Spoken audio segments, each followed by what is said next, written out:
Ladies and gentlemen, welcome back to the Chennai Chess Olympiad 2022. It is round number 4. Slowly but surely, the teams that are staying perfect are moving toward the top. Yesterday, we watched the Norwegian team struggle and actually go down against Italy, so now they get bounced down a little bit. We're going to cover the open section. We're going to cover some games from the women's section. If you're enjoying this coverage, remember that all my courses are 33% off. You can click the link in the description. Make sure to use the code Olympiad. In this recap, I am going to try to cover 11 games of action in about 30 minutes. And some of you in the last recap were saying, hey, if Norway struggles, stop covering Magnus or don't give him as much airtime. I'm not going to give him as much airtime, but he's Magnus. I'm going to cover his games. Many of you skip a lot of games just to watch Magnus. So today, Norway played Mongolia, and Magnus was unhappy. My man showed up and was like, all right, I'm going to get this win. I'm going to play a Queen's Gambit declined, Ragozin against Batsuren Dambasuren. He's a very strong, I think he's like 18 years old. He's like 2,500, so he's kind of like the future of Mongolian chess. We have Bishop H4, and a pawn structure of just a very typical kind of Queen's Gambit declined. Magnus plays Queen C2. White will look for a potential E4. White will look for something also known as a minority attack with Rook B1 and so on. Magnus plays a couple of more moves, just sort of vaguely improving his position. Already here, Black begins to go a little bit wrong. Batsuren, instead of, for example, here, Black can even maybe play the aggressive G5. He plays Bishop E7, so that's another move kind of spent. And now Magnus takes control of the entire diagonal. Black plays Knight F8, clearly looking to reroute his knight, And here, Black already makes what is the beginning of a fatal mistake. He plays the move B6. That softens up this a lot and allows Magnus to strike in the middle right away. Takes Bishop to B7, but now here comes the Knight to E5, and that soft spot near the Black King might be of use in the future. Black plays Knight E6. You see the eval slowly growing, but why is White much better here? Well, White is much better because of a tactical continuation, where you take, and you play the really hilarious move, Bishop H7 check, forcing the king here, and now Rook D1. Look at Magnus's pieces. The king is being hunted, all right? The king is not going to be allowed to sleep in his bed tonight. G8 square, nope. You're going to have to run toward the middle, and at some point, White will either get you from this diagonal, or White will get you down the middle, okay? Black plays Bishop takes E5, Magnus plays DE5, the queen has to move, and now what is going to be the final kind of domino to fall? The final element of the White position that is going to contribute to this attack? If you said the F-pawn, you are right. If you said nothing, that's fine. F4, and Magnus is going to play F5, and given the chance, he will also maybe get the pawn to F6, if not the pawn, then something else. Black just can't defend. This bishop is totally out. The king is kind of suffocating. Knight has to be booted around. Knight is getting booted around, and even though it goes to D4, just Queen F2. And that king is going to be gasping soon as E6, F6 break down the position. There it is, E6 you can't take because I shred everything open. The bishop comes into E5. Rook D8 is a move for sure. White can't just kind of absent-mindedly sacrifice, right? Black is still kind of hanging around. But we have Queen G3 threatening to take on G7, and Magnus ends the game in style. First, after Knight E2 check, he sacrifices his rook and moves here. This is still unstoppable, and when the king tries to make a run for it like this, there is the absolutely beautiful, killing touch. Bishop F6 check. You're not going anywhere. You know why? Because if this...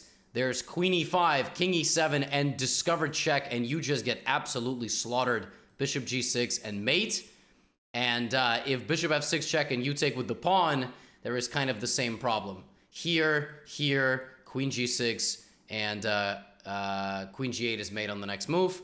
Yeah, beautiful final move here, Bishop F6.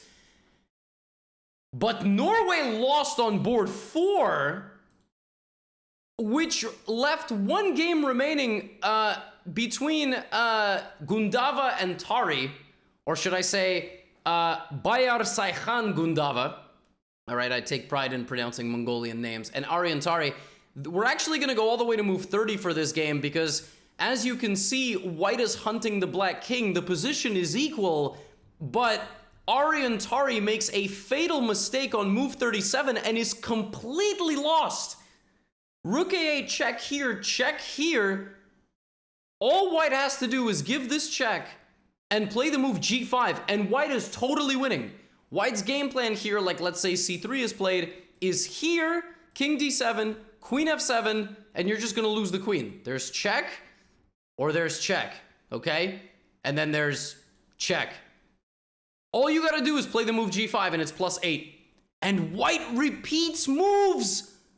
White repeats the position 3 times, even though they made it to move 40. White got extra time. Totally crazy decision. And Norway doesn't lose to Mongolia, but they tie Mongolia. Credit to Mongolia. Norway almost lost to Mongolia. Oh my goodness. I don't know. I bet Mag, have you guys ever seen RDC World 1 on YouTube? Like LeBron in the locker room after the Lakers lost. Magnus back in the locker room after the Lakers lost. Man, shut up. You know, just, he's got to have a pep talk with these guys. Arian survives. I like Arian Tari. I'm not trying to pick on Arian Tari. He was on my podcast. You should check out my podcast. You know my podcast? Gotham City Podcast? I like Arian Tari. He escapes magically, and Norway doesn't go down to Mongolia. Now, the big dogs. USA taking on Uzbekistan. The dream team taking on Uzbekistan. The young Uzbek squad is fiery. They are fierce. And on board 1, Fabiano Caruana goes for a London against Nodirbek Abdusaturov, and he plays this line with bishop b5, and if black plays queen b6, there's this aggressive move c4. This is an ultra-high theoretical position. Nodirbek comes prepared. He takes on c4. Now we have a4. Black plays bishop d3. Wow, that is an interesting move. Cutting off white's ability to castle. Knight e5, e6. This is all the top line of the engine, except queen f3. Here white had to play knight c4, bishop b4 check, and bishop back to d2. Fabiano plays queen f3 and makes a slight mistake. Even though here he's able to win his pawn back, black is better throughout the rest of this opening. Takes, queen c7, and finally things kind of settle down as both sides castle. Why is black better? More compact pawn structure. 4-2, white has an isolated pawn. At some point, Fabiano actually just completely sacrifices this pawn and gets his knight to f5, and starts to counterattack on that side of the board. So Nodirbek is now up a pawn, but has to deal with white's aggression, right? f6, g6, knight d4. By the way, Nodirbek is the world rapid champion. Let's not forget that. He's literally a world champion. And now we have a heavy piece endgame where black is a pawn up, right? We have h4, queen b5, and Fabi's trying. But Nodirbek now gets the d pawn into a c pawn and no longer has that weakness, all right? And now he accepts another pawn offering to break up his structure, but somehow his king is coming to hang out with the pawns. The king is not hiding under a table somewhere, and throughout this game, he just had to defend against the unpleasantries. Here, Fabiano had a draw, apparently. This is like move 39. A lot of mistakes happen around move 39. Instead of that, the players make the 40th move, and these pawns that were given away to damage Nodirbek's structure are actually being used to break apart Fabiano's king's position. And that's exactly what happens, right? The king slowly starts losing the pawns in front of him. Nodirbek is still up 2 pawns. Actually, now he's up 1 pawn. I can't count. He's only up 1 pawn. But he's continuing to harass Fabi's king, and now here comes queen g4, and we have takes, here, and now he is up 2 pawns. And this game is going to be converted with him trying to win via queenside expansion. 3-on-1, it's a race. One side might win the race, one side might lose the race, and it's Fabiano who is losing the race and losing with the white pieces on board 1. That is nuts. Fabi is now down to number 7 in the world, or number 8 in the world, and he's number 4 in the US. He's the 4th highest rated grandmaster in the US right now. That's crazy. Nodirbek winning with black, but the match is not over. On the 3rd board, Wesley So played a wild sideline. He played h4 against Javahir Sindarov, who's like also young superstar. And Javahir played this Benko Gambit style. He took a pawn on the queen side, he gave away a pawn on the queen side, and he spent the game trying to create some counterplay, right? That's what the Benko Gambit is all about. Now, if white is able to consolidate against the Benko Gambit, he's going to get a totally winning position, all right? And Wesley demonstrates in this game why, if you play risky lines against the best players in the world, you have to come prepared, because black won his pawn back, but after this queen trade, was suffering with the weak pawn blob in the middle of the board, and Wesley made him pay. He took on f6, he took on d5, and even though black tried his best, white was just cruising in this game. I mean, just effortlessly cruising, and he won it in 28 moves with the nice finish, knight c8, attacking the rook. The point is that if you go here, there are various ways to just get mated on the back rank. So a beautiful win for Wesley, who made it look easy playing the sideline. So Wesley struck back, but on board 4 of the USA-Uzbekistan match, Sam Shanklin was losing for the majority of the game against Jahongir Vahidov. Vahidov? I love pronouncing Uzbek names also. They're very fun. Uzbeki names as well as Mongolian names. Sam Shanklin was suffering on the worst side of an endgame for the majority of this position. It was also a heavy piece endgame, just like the game that Fabiano was involved in, but look at Sam's structure. I mean, his structure is in ruins. The white pawn is a D pawn, it's a passed pawn.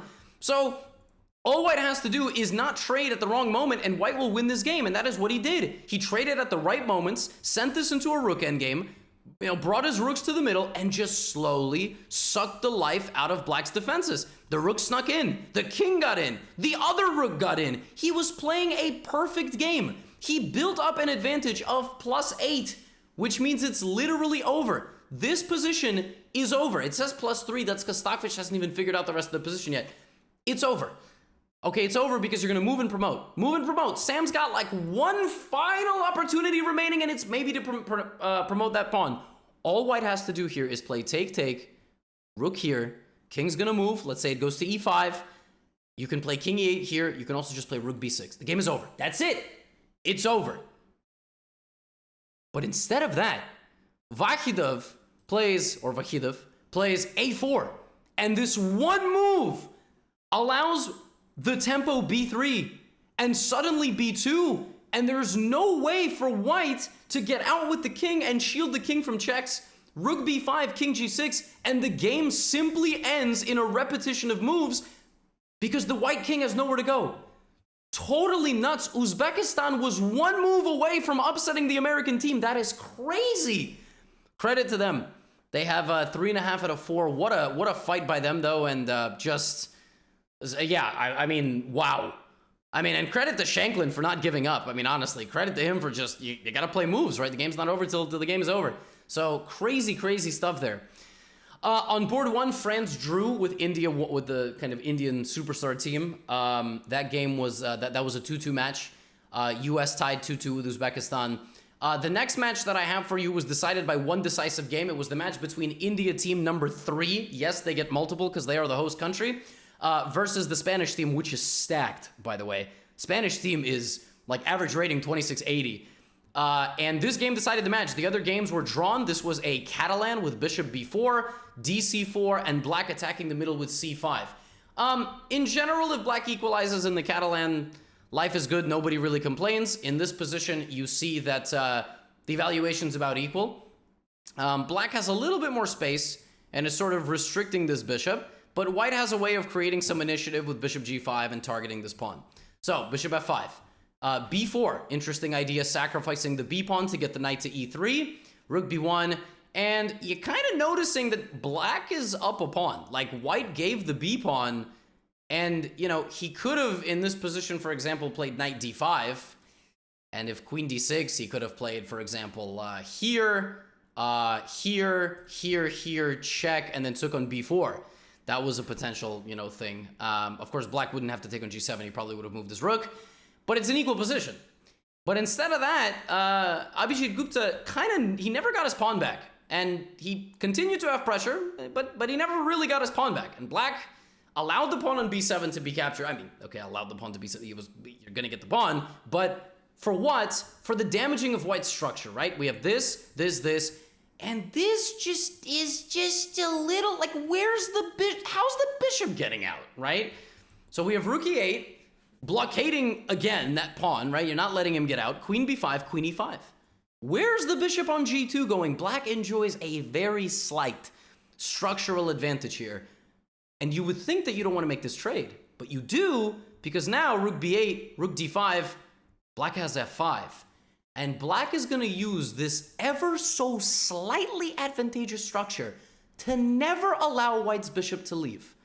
And if the bishop does leave, it's going to come with some concession. So we have b6, all right? Let's trade pawns. Let's trade pawns on my terms. Rook a5. Let's actually not trade pawns. Thank you. I'm going to keep my pawn because your bishop is so bad. g4. Okay, trying to get out. Rook b6, gf. We talked about this. Bishop c6, still not letting the bishop out. All right, rook b5. Looking to trade at the right moment because this pawn's a runner. All right, that pawn's a runner. It's a track star, okay? And that's exactly what happens. Bishop e4, bishop c4, cutting off the bishop from defending the important squares. a3, a2 is now unstoppable. King f7 though. King f6, here comes the king. King f4, I'm gonna sneak in and grab this pawn real quick because if you go here, I still have bishop d1 and bishop b3. My pawn stands on the perfect square. If this was here, this would potentially be a fortress. But because black permanently is able to get in using certain tricks like bishop b1 and bishop d3, black wins. And the game could have continued, of course. You could have played a few more moves, but a2 was coming, and Abhijit Gupta simply resigned. He could have tried to defend the position, but simply resigned the game, and Spain wins. So Spain, perfect through 4 rounds. Romania-Poland was a 2-2 draw. Turkey-Azerbaijan was a 2-2 draw. Next matchup, which had a decisive result, also 3 draws, was the matchup between Netherlands and Israel. The only decisive game was on board number 3 between Ilias Smirin and Erwin Lemy. This was in English, a Neo-Catalan, so white does not play d4, white plays b3. I mean, this position has been seen many, many times. Theory is not the most important thing. White tries to use the fact in this position, after you'll see a few more exchanges, white tries to use the fact in this position that he kind of has like a little bit more pressure, right? Black is like, all right, I'll accept a root canal for a draw. That is the strategy that black is employing. Like, yes, I am in a very unpleasant situation with a slightly worse pawn structure. It's basically the equivalent of if you go through this root canal, this game is a draw. Okay, terrific. Let's begin the root canal. Rook c1, rook c4, queen c2, rook d1. Like, I mean, you see white's position just sort of plays itself. Queen f5 offering an exchange of queens, and perhaps in a counterintuitive way, white trades because now there's even more opportunity to get in. Here comes bishop c3. Rook d7 is coming potentially, right? Bishop b4, looking to exchange and put some pressure right here. If white rushes, black equalizes. So after bishop b4, white continues with rook d7. And we are getting a rooks, plural, endgame. Is white a lot better here? Absolutely, because black's pawns are split. And Smirin, I mean, he's not going to look back. Here comes his king. Rook d3, rook d7, rook f6. Black's rooks are some of the ugliest I have ever seen. And he trades into a potentially winning rook endgame. Black says no. So we have rook d3 defending the pawn, and now we have rook a5. Now he's won that pawn. And I'm pretty sure this root canal is not going to get you a draw. Because now Erwin is down a pawn with all the same problems. He tries to sack the pawn himself to weaken white's structure, right? And he's trying to create some counterplay, but it's just white's just too solid. And Smirin just gallops forward. Look at this. He's got his pawns going. King is safe. King comes to help the pawns. And that's it. I mean, it's just a walk on the queen side, baby. A walk on the queen side. Making it look effortless is Ilias Smirin, who wins a beautiful positional game against Erwin Lemy, and the Netherlands go down. Israel now wins yet another match, and they are 4-4, I believe. Smirin is 3-3. The board won. Avital Borochovsky playing very, very well as well. So that takes me to this matchup between India B, or India 2, and Italy, the team that just beat Norway. Gukesh has been slaughtering in this event. He is 3-3, but Vokaturu just drew Magnus. So we're about to find out what he's made of, right? This game, we have a semi-Tarrasch. This line has been seen many, many times. White builds up pressure against that d-pawn. Black tries to fight back against white's position. And we have knight takes d5, bishop takes d5, and bishop takes b2. So super tactical line. This is all prep. You don't play this if this isn't prep. I'm not going to spend any time here. Don't worry about it. This is all prep, I promise. Okay? White is in a position where his king is actually deceivingly solid on e2, and he will try to apply pressure on these pawns, and also potentially at some point maybe attack the king side, maybe, and he has to bring his rook and then walk his king to g1. His king is always going to feel safe on the g1 square or the f1 square. He's just got to bring his rook, all right? Black plays knight b4. Now we have rook f5. I told you, there's always going to be some nagging weird pressure over there. Bishop f6, And now the rook goes back to b5. Hello. Through the knight, right? a5, rook takes a5. There, a3 was also possible, so he gets a pawn. And now Gukesh just comes right back. Okay? So Gukesh got himself a pawn and comes right back. Brilliant preparation here, by the way, from Gukesh D. Gustav H, Gukesh D. b6, trying to offer up another pawn with knight a5 tricks, but the bishop just goes here, and the rook takes. So now Gukesh is up 2 pawns, right? All his pressure has paid off. His prep has worked brilliantly. Now he just has to worry about consolidating. Queen goes back to b1. Ugly moves are sometimes necessary. The king runs to f1. He has fulfilled every checkmark box of his game plan using the preparation that he brought to the board. Incredible. Just I mean, these guys make it look so easy to beat these 2600 level players. It's insane. All right, here comes knight back to e1, and bishop f7 is the tactic that we're going to use to get this king out and hunt the king to his death. All right, if the king takes, there is rook takes f6, removing the defense of this rook, but after this, there's bishop back to h5. You also cannot take this bishop because rook f6, kind of same trick. After king f8, you have bishop h5, knight c6, and yeah, just ending it in style. The king actually made it to g1. I told you, once the king is safe, everything's good. And black is a move away from getting mated. Rook b7, and black resigned because no matter how he covers up, he's going to get mated. Incredible prep by Gukesh. Perfectly navigating the middle game. I wouldn't be shocked if he played this game at 100% accuracy. Maybe 98, 99. Like, just melted. Nihal Sarin won on board 2 against Luca Moroni. And India 2 is also perfect. With wins of 4-0, 4-0, 4-0, and now 3-1, I believe they won. Yeah, they beat Italy 3-1. Couple of other matchups, and the last matchup of today's video is the biggest upset of the round by far. The first game that ended in either side was this rather crazy and tragic conclusion to the game between the Georgian women's team and I think India B, so India has multiple teams. It was a Queen's Indian defense and a bit of a sideline, knight d2 played by white, knight queen c2. And then here, black played the thematic move c5, but one that, against this particular variation, backfires with e4. Black now has to know c takes d4, and then knight e4. Or knight takes d4, d6, kind of going for a hedgehog-ish Sicilian structure. Black fell into a trap with knight takes e4, which loses on the spot, but it's not so obvious why. Because after knight e5, knight c3 is a nice tactic, hitting the queen and hitting the bishop, right? So the idea is bc, bishop g2, and then something like this, and black is fine. So why is white winning here? Pause the video, try to find it for yourself. I'll give you a few seconds. Well, if you thought that there was a really aggressive move here, queen h5, I mean, if you thought queen f3, you just lose your queen. Queen h5, unfortunately, does absolutely nothing because black has the move g6. Just kidding. There is queen h3, which is crazy. A defensive corner queen move, which defends the bishop, still attacks this, and the knight still hangs. If bishop g2, the rook hangs.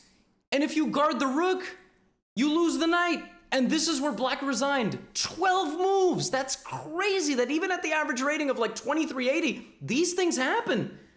That's, oh man, I feel for the person playing with black. That's nuts. I mean, queen h3 is a crazy, crazy idea. It's a savage resource. Wow. Now, there is some good news though, because the #1 team in India on the women's side has been rolling so far. But this round was very close, okay? And the matchup between Joka, I hope I'm pronouncing her name correctly, Joka? I know like Zhuzha Polga, right? So Joka Gal versus Tanya Sajdev. We saw Tanya play in round #1. This was a long, complicated game. It was a anti-Catalan by Tanya, not allowing white to play c4. But white still kind of can advance here. And this opening features one of the goofiest pieces I've ever seen in my life. Okay, this opening features this rook going to a4. Clearly, Joka Gal is a fan of young Elo. Rook a4. Rook h4, rook h3. What I said about this rook on Twitter was that rook just got drunk last night and woke up and was like, wait, I'm on h3 now? What? How did that happen? Well, it's clearly, it's obvious what White wants. White wants to create an attack here in the future. Will White create an attack, or will Tanya's defenses hold up? We're about to find out. Well, as it turns out, that rook woke up on h3 to die. That rook is not going to be able to escape. A nice idea here by Tanya, winning an exchange for a pawn. And now, with an exchange up, it's all about simplifying in the right way and not allowing her opponent any counterplay. Now, White does have a very solid position here, and Stockfish would not lose this with White. Despite the big material disadvantage, Stockfish would coordinate the pieces together very nicely and make it very difficult to win. But White is not Stockfish. White is a human, and so it's up to Tanya to figure out how to break down White's really solid position. So, Tanya does her best here, sneaks in with the rook and tries to get the rooks off. White says no rook trade, and also, nice little tactic here. But actually, White should have not played bishop f5. White should have played bishop f1, continued to be solid, and continued to basically just hang around. Like, you can't take any of White's pieces. How are you going to win? Well, the only way to win is to take risk at that point, and to try to advance with your pawns and slowly knock down pawns. But White tried to get a little flashy with her defense here, and pays the price, because now after rook a3 and queen b2, you're just going down this pawn. And that was the final mistake that White made on the 39th move. Still tried to be aggressive with her defense when sometimes you just gotta sit back and accept the consequences as they come. Tanya did a very nice job here keeping her cool under severe pressure, gave a check, took with check, and took the rook. Mate is covered, or not mate, but the attack on the king. And that was the only decisive result on board one, as the Indian women's team continues to be in first place, so they are still in massive competition there for the championship. As well as a few other teams on the women's side. Ukraine is perfect, Georgia's perfect, Poland, France, Azerbaijan, Romania, and I think that's it. But India too might also be doing very well. So there's a handful of teams there on the women's side moving into a perfect score. And the final game that I have for you is from this matchup between Germany and Ireland. Ireland today almost took down Germany despite being outrated by something like 200 to 300 points. Conor Murphy played into a Caro-Kann against Matthias Blubaum. They played a monster amount of theory. This is not a hanging queen. Bishop f7 is mate. They played a crazy amount of theory in a variation where black sacrifices a pawn for some crazy activity, like knight c6, you can't take because bishop b5. This has all been played many times before, actually. And black tries to get some counterplay here by sacrificing yet another pawn on g7. This is all theory. This is why you don't touch this stuff, all right, if you've never prepared for it. And Conor was more prepared than Matthias Blubaum, who's nearly a 2700 level GM. Look at this position that they got after the first, 20 moves. Bishop g1 and bishop g8. What is going on? What the heck is happening? Why are there bishops? What is this? All right, Conor demonstrating brilliant preparation. 23 moves. Black plays queen c2, which is a mistake. Apparently here the engine move was queen h2, inviting this exchange. But Blubaum was like, well, I might as well take on c2, and now White plays queen f6 and bishop f7, and he's the one hunting this black king out into the open. Takes, bishop back to f4. White is up a pawn. White's just a pawn up in an otherwise completely materially equal position. Rook f8, king e2, counterattack on the bishop. Would have been better to move the bishop, but rook f7, rook g1. And now, will Conor be able to win this opposite colored bishop endgame against his stronger opponent? Rook c1, a5, rook c5, trying to channel Magnus Carlsen. Bishop e5, creating a little box around the enemy king. f3, preventing rook to e4. Black plays rook back to h1. Now we have d6, slowly crawling forward. Bishop f6, bishop e5. Rook a7 hunting the a-pawn. Conor gives another check, and now goes the other way. Going the other way is better because you don't need to hunt this pawn. What you need is to slowly bring in all your pieces and get this king out of there, win the pawn, and promote. So what black plays here, rook g3. Takes a little bit of time, don't worry, we're gonna get there. There it is. King's gotten in. Now we have bishop back to d4, and we're going around the other side. Check here, and d7. And oh my goodness, Connor Murphy not only just took down Matthias Blubaum, last round, 2 rounds ago, he took down Amin Tabatabai. He has beaten 2 2670 rated GMs for Ireland. The most tragic part about this game is that on board 3, they were also winning. But in the end, it was Germany who inched ahead 2.5, 1.5. Ireland almost upset Germany, despite Germany fielding an average rating of like 2650. Ireland super close. Connor Murphy, god damn it, you better get a Grandmaster, Norm. They better wait, how many rounds are there in the Olympiad? Is there 10 or 11 rounds? Wait, how many rounds are in the Olympiad? Hold on, before we sign off, Connor, there are 11 rounds. Connor Murphy has to play 9 or 10 rounds to get a GM Norm. He can't play 8. It's like very unlikely he can play 8. So Connor, from the entire Gotham community, we salute you. And every time you win a big game, we're going to feature you in our recap. I don't know anything about you. You might hate me. Maybe I beat you in some Blitz games. Maybe not. Probably lost you in some Blitz games looking at your games. Folks, that concludes round 4. I'll see you all for round number 5. Get out of here.